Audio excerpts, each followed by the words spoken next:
बिस्मिल्लाहिर्रहमानिर्रहीम। अस्सलाम वालेकुम प्यारे बच्चों, कैसे हैं आप? यकीनन ठीक होंगे, तंदुरुस्त होंगे। प्यारे बच्चों, आप जानते हैं हम पढ़ रहे हैं उर्दू और जमात है हमारी दोम।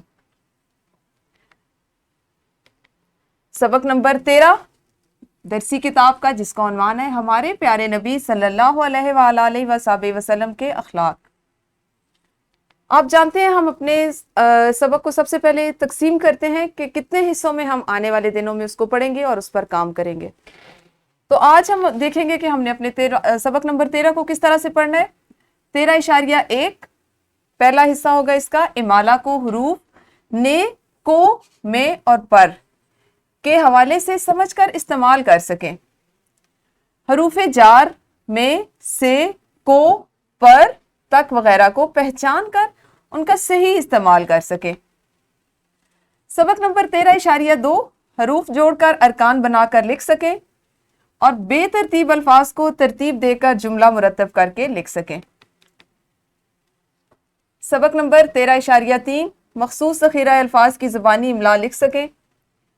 बोल चाल में जुमलों के तसलसल को बरकरार रखते हुए मुख्तसर वाक़या या कहानी को अपने अल्फाज में बयान कर सकें। आपका 13 सबक होगा और उसका चौथा हिस्सा सादा अल्फाज सुनकर उनके मानी समझ सकें। नज़्म, कहानी या वाक़या पढ़कर मुख्तसर सवालात के जवाबात लिख सकें। सबक नंबर 13.5 मौका महल के मुताबिक तशक्कुर, तहनीयत, इनकिसार और तासुफ के कलमात अदा कर सकें। नज़्म, कहानी या वाक़या पढ़कर मुख्तसर सवालात के जवाबात लिख सकें। यूं हमने अपने सबक नंबर 13 को यानी 13वें सबक को 5 हिस्सों में पढ़ना है। अगला जो पूरा हफ्ता होगा वो हमारा इस सबक पे गुजरेगा। हम इसमें मुख्तलिफ सरगर्मियाँ करेंगे।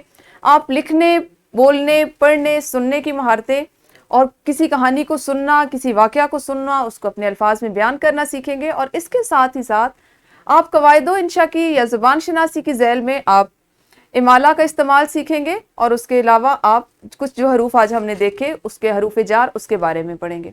कल से सबक का बाकायदा आगाज़ करेंगे। उस वक्त तक आप सब अपना ख्याल रखिए। अल्लाह हाफिज़, शुक्रिया।